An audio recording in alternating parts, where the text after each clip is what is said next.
So, we generally think of happiness in two different ways, at least in the West.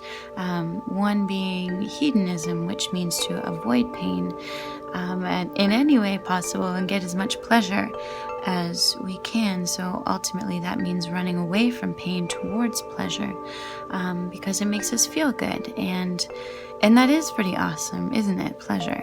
But how long can we run? It's not something that's sustainable because we can only really do that in short bursts.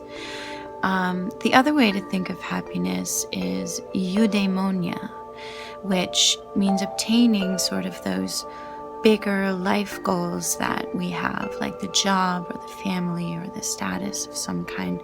But this still depends on others, and it claims somehow that our happiness is somehow outside of us, that there's something that we have to do or accomplish before we're worthy of being happy.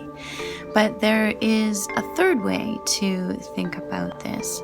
What does your mind conjure up when you hear the word contentment?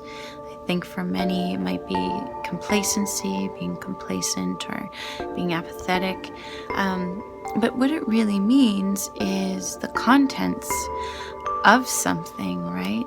When you think of the literal translation. And one man said that what contentment means is that you feel fully contained and sustained as a human being.